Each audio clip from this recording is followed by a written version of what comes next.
The term synthetic drug refers to a new type of drug on the market that has been created to skirt existing laws on illicit drugs. Thousands of psychoactive compounds are regulated by the law of the Federal Controlled Substance Act. However, in creating synthetic drugs, manufacturers alter the chemical structure of an illegal drug, modifying it to create an analog or derivative of that drug, to essentially make it quote-unquote legal. Synthetic drug manufacturers are devious in marketing their goods. This is known. Furthermore, it's also known that synthetic drugs induce a variety of side effects which can vary from person to person, often lack of pain response, hallucinations, and a severely hindered judgment.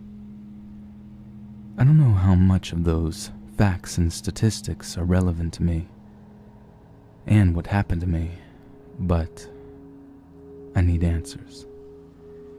Answers to dangerous questions. Questions I shouldn't be asking. I work nights. I've only ever worked nights at Sunshine America, a dingy 24/7 gas station situated in the slums of downtown, and I don't work there anymore. I had a pretty fucked up experience there. To set the stage, it was a typical April night. Pitch black as I rolled into the parking lot.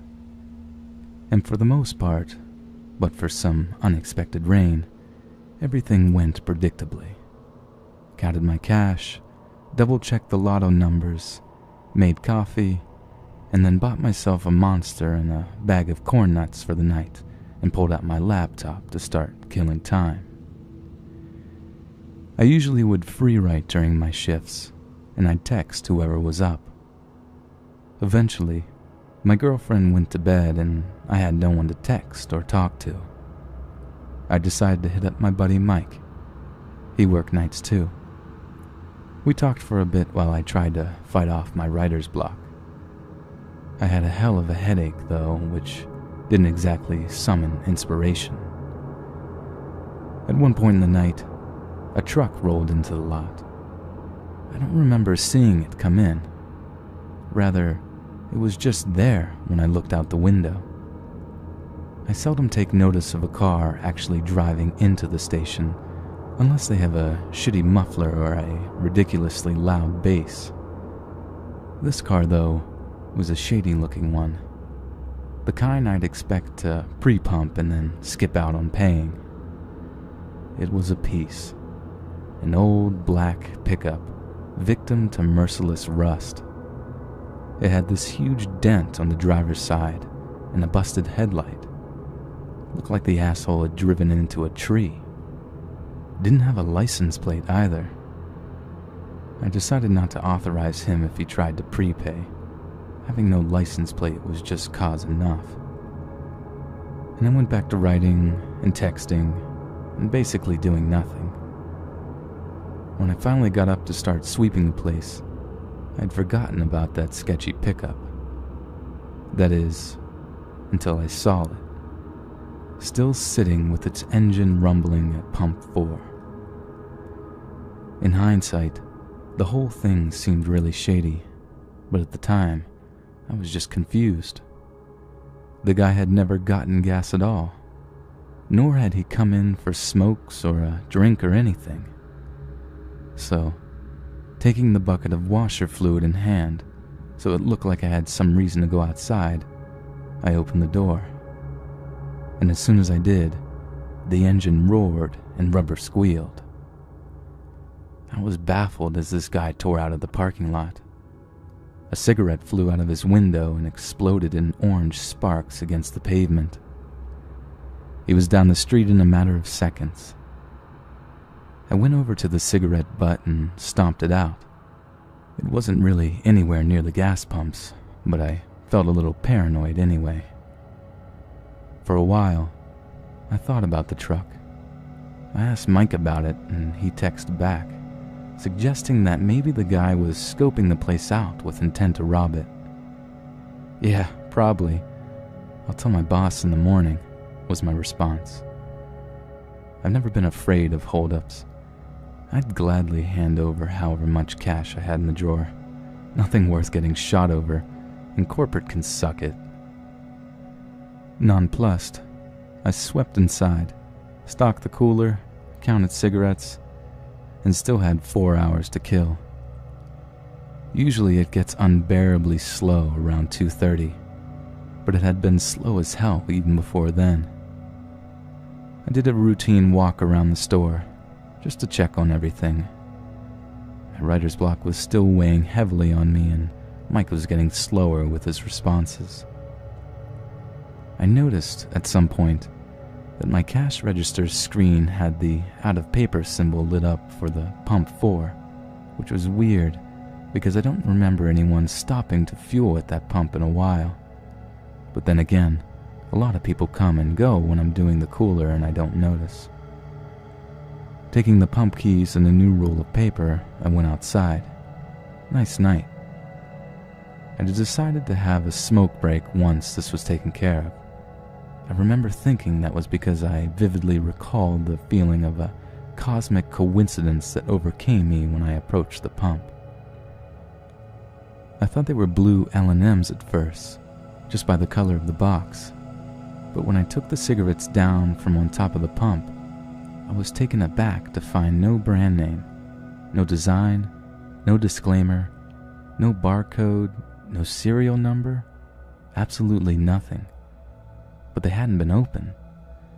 And by that, I mean that the box still had the plastic wrapping on it. I remember thinking, are these even cigarettes? But I stock about 100 of these fuckers every night, and they felt like a box of cigarettes to me.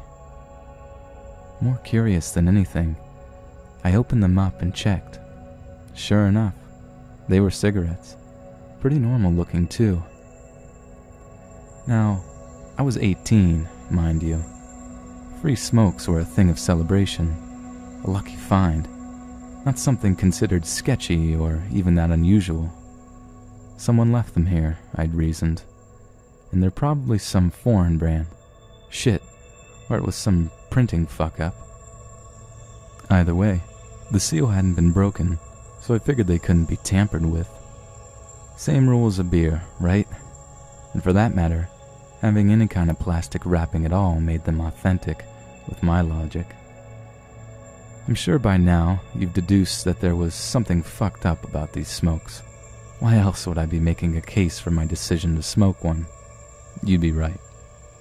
So, I smoked one. Half of one. It tasted kind of metallic, so I didn't finish it. I ashed the thing and stood outside for a long time. My headache was totally gone. I remember staring at the dumpster for a long time before thinking I was really tired and kind of like I was going to fall. In that moment, I saw nothing wrong or strange with sitting down. Then, lying down on my side, I felt really weird, but I remember that I didn't think there was anything wrong at all. Before I go any further, I'll say that my girlfriend has always been terrified of the dark. She says that she sees stuff in the dark and her mind makes it into all sorts of scary faces and figures and what have you. In contrast, I've always been the opposite, especially since she confided this in me. If I see something I can't identify, I check it out. I get closer. I don't do that as much anymore. I remember lying there, just thinking about shit. Weird shit. Like Wilt from Foster's Home for Imaginary Friends drinking a purple Slurpee. And of course, in that moment, that was totally normal. Eventually, I saw something by the dumpster. And looking back, details are very blurred. Like when you try to visualize what you saw during a dream. But whatever I saw, I remember thinking that it shouldn't be over there. I don't know why that was the thought, but it was. I kept looking at it, thinking about what it could be. From my position, It looked a lot like a wilting fern. I finally got up. My head spun, and I started to take in how fucked up I was. Shit, I'm at work, I realized. I didn't attribute the feeling to the cigarettes at the time. I just freaked out. I wanted to feel normal, and across the parking lot, by the dumpster, I still saw that fern-looking thing. My whole perception of the thing changed in one single moment, when it moved. And huge, shiny black eyes fell upon me. I remember thinking about my girlfriend. I remember thinking how illogical it would be to run inside, despite how utterly terrified I was in that moment. I should get closer. I should see what this thing is. That idea didn't last long. The thing, whatever it was, I still don't know, put its hands over its big, black eyes. I remember being particularly shocked by its fingernails, long, yellow, and twisted. When I still held my ground, that's when it screamed. It opened its big, toothless mouth far wider than I've ever seen a mouth open, and it made this pathetic wailing sound. It sounded like it was being tortured. Now, I was scared. I ran back inside the store and promptly locked the door. I didn't know what to do. I was still feeling really fucked up. Nothing was staying still. I could hear my heart beating in my ears. I'm gonna die from fear, I remember thinking. It's in your head. It's a bad trip. You got drugged. You're having a bad trip. You're at work. Get your shit together. There was a woman at the counter, and she nearly made me shit myself. Half her face hung dead, sagging, expressionless with one eye looking ready to roll out. The other half was contoured with anger. I was ready to cry out and make a run for my car, but I realized, with unimaginable shame and sorrow, that she was a stroke victim, or something of the sort. I think, at the time, I thought she had a birth defect or something. Whatever I thought, I felt horrible, and mortified by the way I was thinking and acting. This is some strong shit I'm on, I thought. I'm sorry, I said to her. Can I help you with anything? And I recall, my words sort of hung in my ears after I said them. She said something in a broken voice, and I asked her to repeat herself. She said it again, clearer. Fuck you. I remember feeling like shit. I must have offended her or kept her waiting or both. I'm really sorry. I was taking out the Fuck you. She said it even clearer that time, and the muscles in the half of her face I presumed non-functional twitched into life. She twisted her head to look at me, twisted it at an impossible angle, and started screaming it. Fuck you! Fuck you! Fuck you! For what felt like far too long.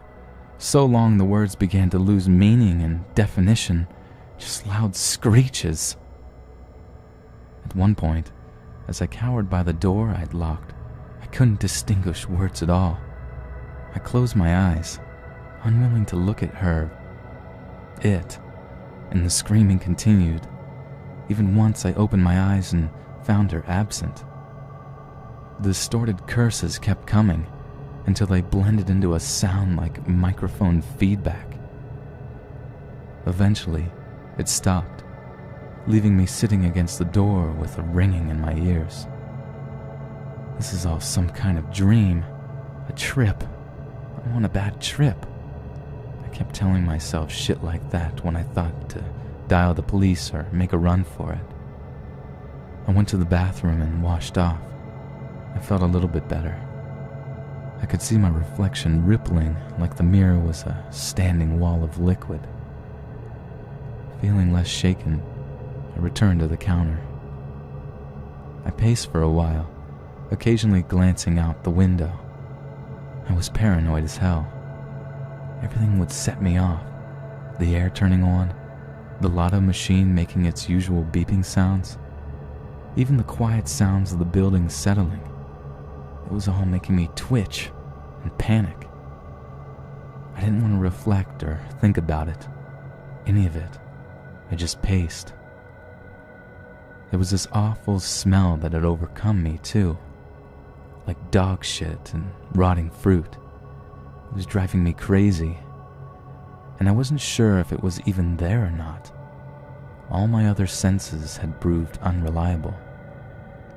But I did smell something, and I traced it to a plastic grocery bag, from Meyer, I think, stuffed underneath the coffee maker. It smelled awful. Of course, I opened the damn thing, and it took me a second to process what it was. Teeth. Bloody, rotten, black and yellow teeth.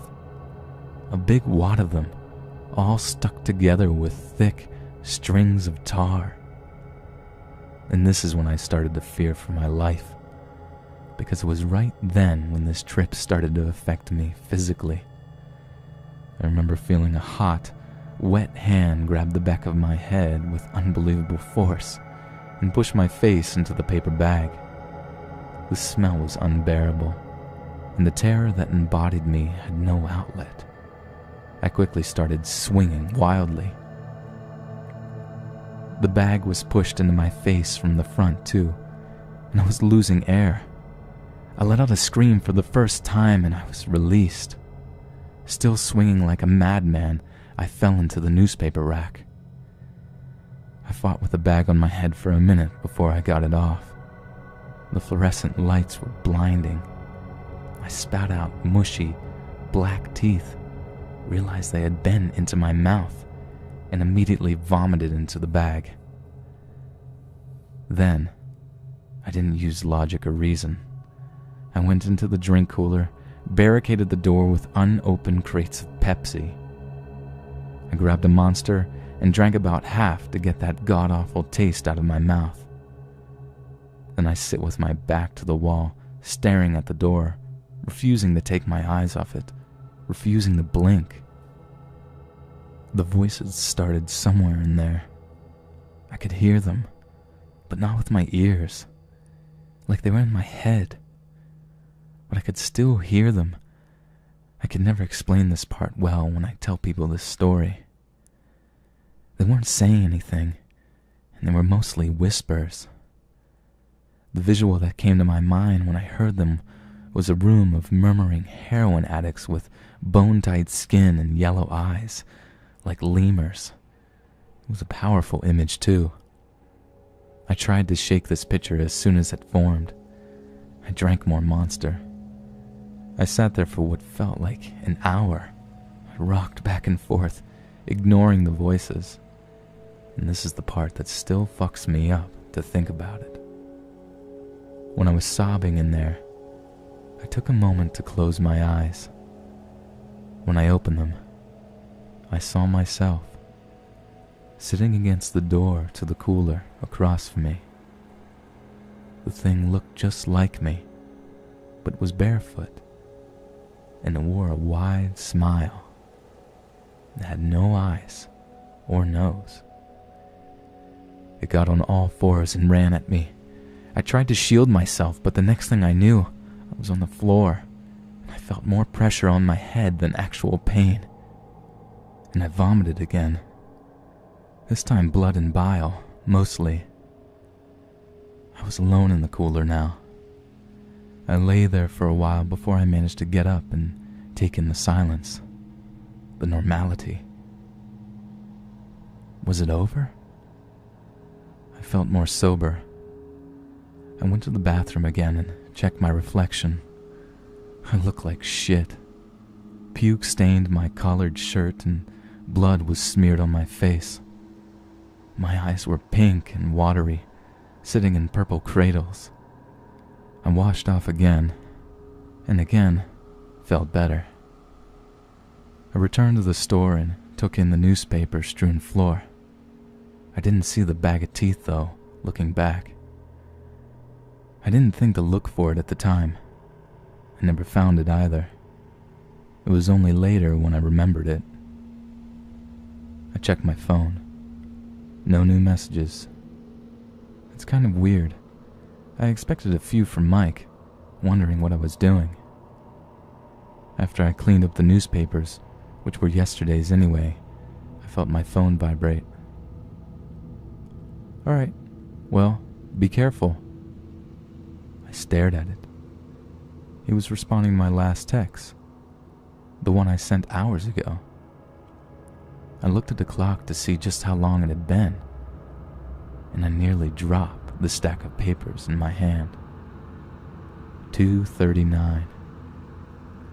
That was impossible. Completely fucking impossible. 9 minutes? That all happened in 9 minutes? No fucking way. I tried to wrap my head around this as I cleaned up the vomit and blood in the store and the cooler. I felt okay, though. I felt fine, really. Kinda congested, but that's all. And from there, everything seemed normal. Eventually, I unlocked the door, but it was a tough decision. I told Mike about it all, and at first he laughed at me. Then when I brought up the cigarettes, he told me what I was already thinking, that they were laced with something. And I wanted to agree with him, but there was so much that argued that. The clarity of the whole experience, the plastic wrapping on the cigarettes. And later that day, my boss called, asking if I knew anything about why the cameras shut off around 1 a.m, around when that truck pulled up.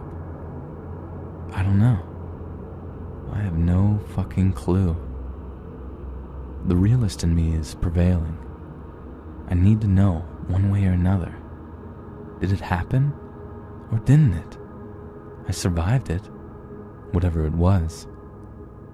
You'd expect me to throw those smokes out on the highway, but I didn't. I still have them. I have the pack right here, next to my laptop, and that's why I'm writing this. I need advice. I need help. I have a strong desire to find out. I mean, I survived it once. If I smoked one, with a friend, in my own room, then I'd know. Then maybe I'll have some peace. They're calling to me. Those voices. I hear them some nights, in my dreams. I hear them. What should I do?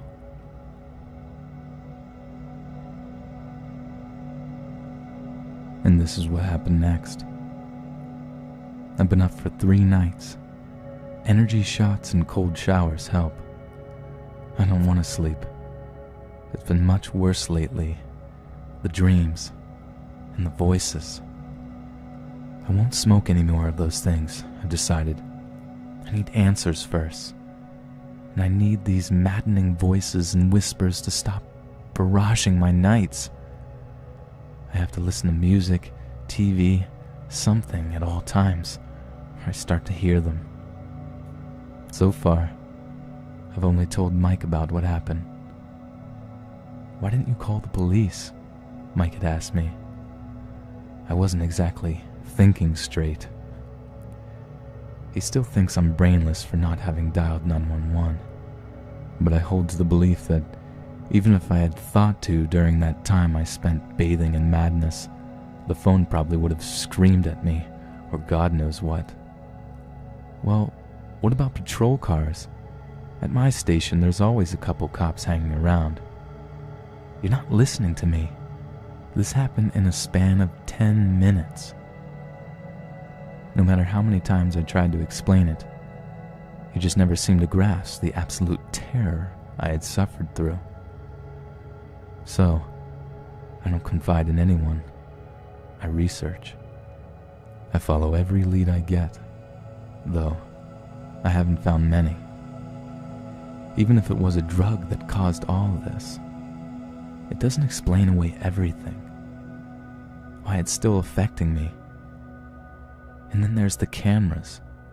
They didn't capture any of my experience. My boss said they shut off. I had to see for myself. Thus begins my descent into psychosis. I'm well aware. After a lot of persuading, my boss, former boss now, let me take a look at the tapes. And sure enough, right as that truck pulls into the parking lot, the camera distorts, statics, and then cuts to a blue screen.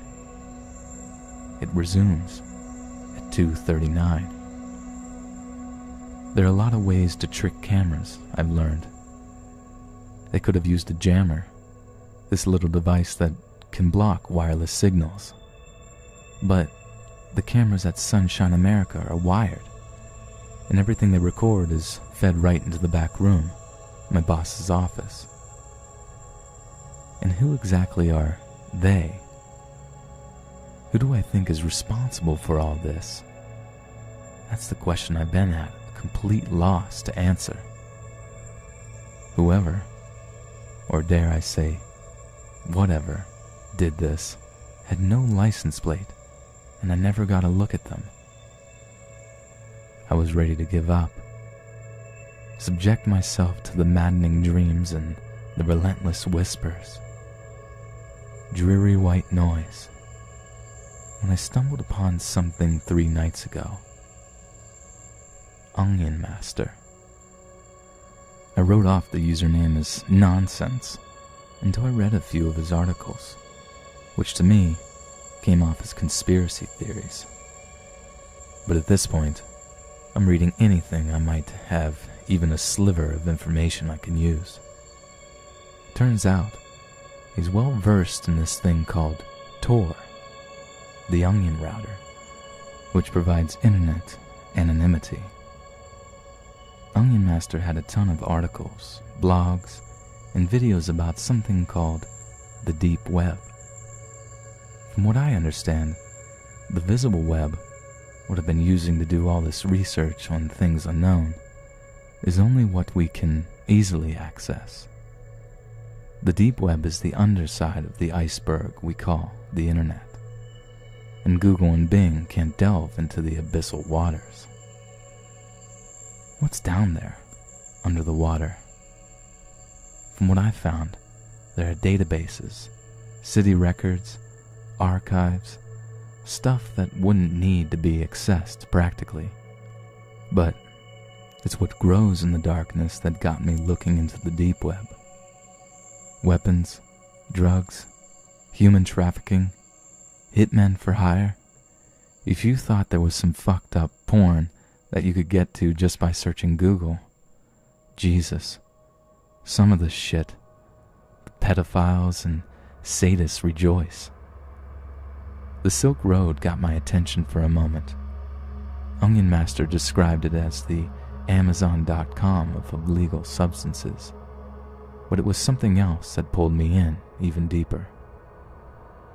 And before I go on, let me say that I didn't browse through any of this. The deep web doesn't work like that. You need to know where you're going before you go there, and for that reason, it initially seemed like a dead end. After all, searching the depths of the ocean, looking for one bit of treasure is pointless if you don't have coordinates. My coordinates were sent to me. I was getting out of another icy shower around 2 a.m. I remember feeling a sort of dizziness overtake me, and I had to sit down on the edge of the bathtub. I was having trouble breathing. This kind of thing happened to me once in a while. Ever since I smoked the Blue King, I'd usually start to hear whispering, or start smelling rotten fruit. That didn't happen this time, though. Something far more horrible came for me. It was crouched in the corner, behind the door. It looked like me. Barefoot, with no face, no features, except for that thin smile that stretched from ear to ear. When I saw it, I don't know how to put it into words. A part of me was almost excited. Excited to see it in existence, not just a blurred memory. This part of me was insignificant when compared to the pure terror that overtook me in that moment. Claustrophobia set in as I realized I was cornered. I could have died as soon as it got its hands on me. Maybe that would have been too merciful, now that I look back on the bathroom incident. It came for me, though. I had nowhere to go, and I don't think I truly believed it could touch me. But it did. The thing grabbed my shoulders, pushed me into the bathtub. When it leaned in, all I could see was the sickly canvas of flesh where its face, my face, should have been. And it stunk. Christ, it was like chemicals. My warped reflection whispered to me 3 words before it vanished without a trace. In a voice like my own, twisted with a strange mix of both agony and happiness, it whispered to me, "God must die." I ran to my closet as soon as it had vanished, and I stayed there for what felt like hours. I know, I was no better than a frightened child. It was the only place I felt safe. I couldn't think straight for a long time after that. Whatever that thing was, I'd seen it before, in the cooler at the gas station. But this was different. There's no way anything from that cigarette was still in my system. This was something more than a drug. This was something tainted, something evil that I'd brought forth. When, eventually, pure exhaustion overtook me, I dreamt horrible visions. I was in a warehouse where headless men and women dangled from chains, and I kept seeing some thin, wide-eyed entity in my peripheral vision. To this day, I can't explain that, whatever that thing was. I never got a good look at it, just more madness. That's all it was. This nightmare seemed to drag on and on and on, and when I finally awoke in my closet, my head was swimming. I checked my phone and found, with horror, that it had been less than 10 minutes since I'd taken my shower. That was the worst part of it, of all of it. No matter what I'd see, hear, or smell, nothing was as god-awful as knowing that there was no quick way to suffer through it. When I found the courage to exit my little haven, I found something that made me want to go right back in and pray, yet again, for an end to all this. My computer monitor was flashing from a pure blue screen to some sort of black page covered with blocks of unstructured white text. It didn't look like a website or a document. It looked like something you'd find on the deep web. The text, I noticed as I shakily took a seat, was all either backwards, upside down, or in some language with characters I couldn't decipher. But a good amount was in English. I tried to scroll down, but the lag was horrible. The picture that eventually loaded on my screen is one that truly hammered the final nail into my sanity's coffin. It was a poor resolution image of a warehouse. People, headless people, hung from chains.